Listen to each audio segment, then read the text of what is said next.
I'll show one more effect of old graffiti you can do where you basically create a wash. Now remember, we filled in or made this outline of some older graffiti here that we're going to represent, and what you can do is take a very diluted black color and basically go into the tag and fill in this area, so you can model some graffiti that's very old. So again, you know, there's many different ways you can do graffiti.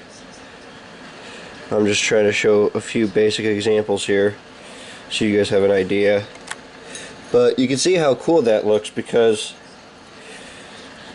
it really shows the effects of time, because you see this a lot on a lot of models like this, or a lot of real cars anyway, where you have a lot of old graffiti that can kind of be on the car. It might be faded out a little bit.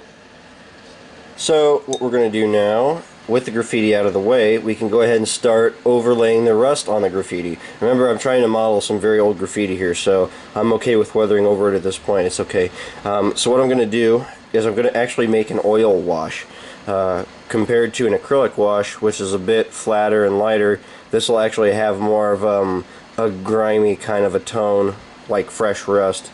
And these cars have a really unique color of rust on them that I want to demonstrate. So I'm going to be using some burnt umber oil paint to do this. So basically what I'm going to do, on a separate piece of paper, I'm going to get a relatively thick little bit of paint. I'm going to take it over to the model. I'm going to start applying it. Now, when you're doing this, only do one panel at a time so you can kind of get the feel. But you can see once you apply it, it makes a world of difference. But now what we need to do is kind of fan this out. We need to smooth out those lines. So what we're going to do is we're going to take and start kind of fanning it out. As I'm doing this, I'm taking all the excess paint off my brush and loading the bristles back up with water. Another effect I'm going to do, I'm on the other side of the car now while the other side dries, and I'm going to go ahead and start beating up this logo a little bit.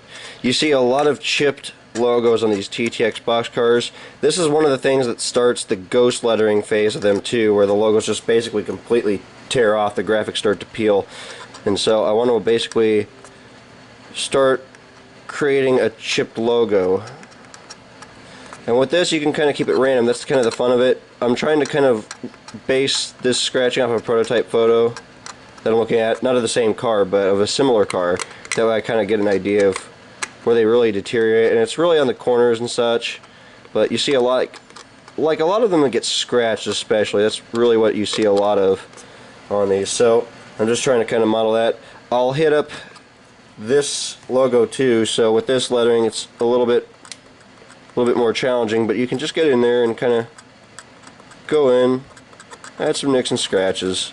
Make sure you wipe off any of the debris from the lettering before you weather over, otherwise you're going to get particles in your paint and you don't want that. So just a few little nicks here. I'm not going to get too crazy. This car's still pretty intact, but you know, just some variation. Okay, so when doing this technique, there is some cleanup to do, and it's basically a matter of taking a Q-tip and taking all the paint off the raised surface of the rib. On these cars, what you see, the grime is mostly centered on the lower parts of the car doors, or the car sides rather, not just the car doors, but the car sides in general. So the ribs don't get as dirty. You can see some rust patches on them sometimes, and you'll see the scratches a lot. But just like when you're doing covered hoppers, it's important to take the paint off the raised surface. That way they're a little cleaner. So this is what I'm doing right here. I'll do the other side in a minute, but now what I'm going to focus on, we need to clean up this logo a little bit. And so what I'm going to do is take a micro brush and just very carefully, not putting any pressure on it, I'm just taking a little bit of paint, just taking a little bit of this wash off. Alright, so you guys can see the grime tone that we've gotten now with that oil paint. The way it's kind of a faded very crusty looking brown color. I know it's not translating very well on the camera, but you can kind of see how it's a little bit more concentrated at the base. Again, you can see that old graffiti's kind of been basically eaten away, and it's blended in pretty well. Got the beat up logos, some rust on the door, on the sides. I've done the ends at this point as well, pretty much the same thing. And then here is the opposite side of this car. So what I'm going to do now is basically proceed to clear coat this, and then we can start doing the rust pitting, scratching, and everything else, which is another fun technique to do on these Railbox cars, which I personally, I just love doing it. So we'll go ahead and do that next. At this point in time, with the color transitions done, we got the right color on the car body, you can see, and it's time to start adding some pits, scratches, and everything else. And this is a good time to kind of take out the fine tip brush, and we can start inlaying some of these scratches into the door panels, basically by taking a fine tip brush, and we'll just start kind of adding some of these scratches like this.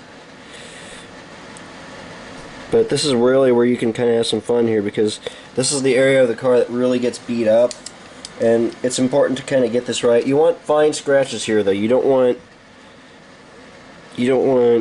large, big scratches. They got to be very fine here to make it look realistic, otherwise the illusion doesn't work. So it's just a matter of keeping this kind of random, because that's what rust spots are. And by I mean random, like keeping the shape of the rust spots and everything is sort of random. You don't want them to look perfect and even. I see a lot of people do rust spots where they're all straight and perfect. Rust is not perfect. Rust will form very weird depending on just kind of how it pits on the car like this. And so it's just a matter of keeping the spots kind of random. The streaks are going to be the straightest part you're going to do on this, but we're going to do that in a second. So it's just going in at this point, adding all the little spots. While I have the acrylic dilution out, I'm going to go ahead and take kind of a light wash and go ahead and start filling in the top portion of the car here with a darker rust color. I'll just kind of keep it a bit random, maybe mix in a little bit more brown. So I start with one area like that where it's really heavy, and I'm basically going to stretch this out so it's going to be really diluted. So I just took a little bit of water and I'm just stretching this out, basically to fill out the whole car.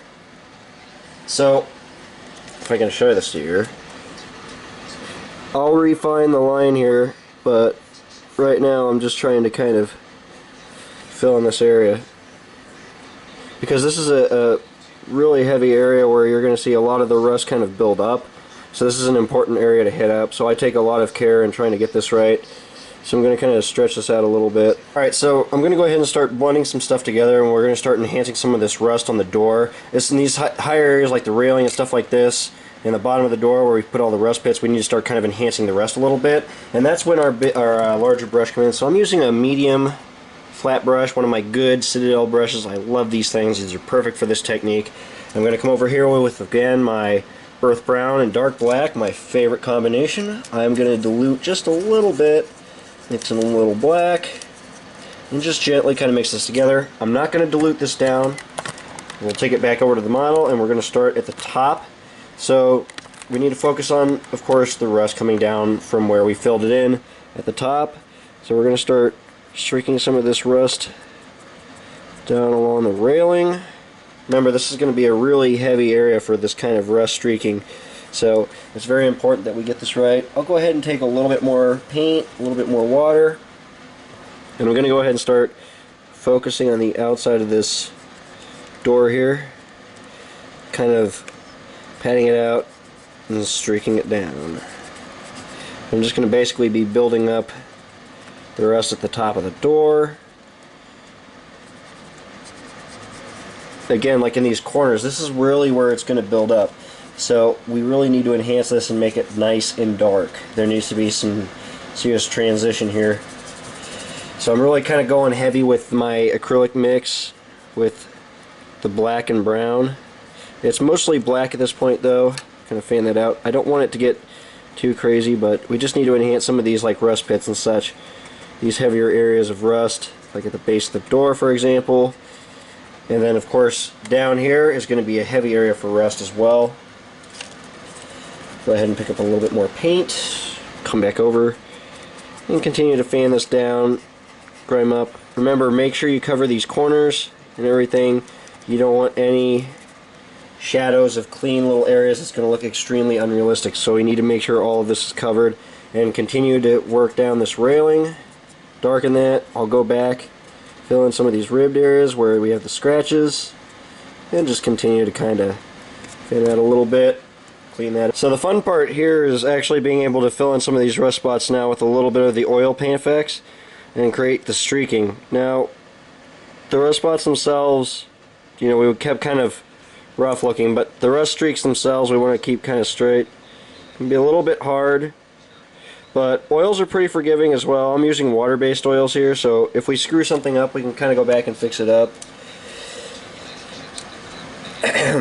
But I'm just using a light diluted wash to go back and basically fill in these little spots and create the little streaks. Now you can see I'm starting to go back and add some of the streaks under the door track, and this is going to be an area where you're going to see a lot of rust kind of build up and streak down from being trapped in the door track. A lot of chip paint, chip metal. So this is an extremely important area to kind of enhance with those oils. So I'm just building it up, and I'm continuing to work on the streaking inside the door. Just continuing to work this in. You can see it's starting to look pretty good though. And you can kind of do this in layers, so if you need to stop and instead of layering over more and continuing to kind of break out the work you just did underneath, you can go spray this with clear coat and then just layer it some more. I've already done that on a couple different cars. I might do it on this one, we'll just kind of see. But right now it's doing pretty good, but you can see we're just working on all these little streaks. You can see it's looking pretty good. Just like before, we had the acrylic base in the top railing here, and we'll go ahead and start filling this in with some acrylic, or not acrylic, oil paint. And this is just going to be a nice, thick, good diluted layer that we're just going to spread down. So again, just kind of enhance those rust effects and make them pop a little bit. And I'm doing this on the entire railing again, keeping it blotchy. And now we can go ahead and start adding the rust streaks and everything to the door. Just in the corners here, kind of on the top of the door. Again, I'm just kind of using those photos, just kind of trying to follow how these things rust. The rust is very patchy on these doors, and so I'm just kind of only hitting certain areas just with simple dry brushing techniques, so this is very simple.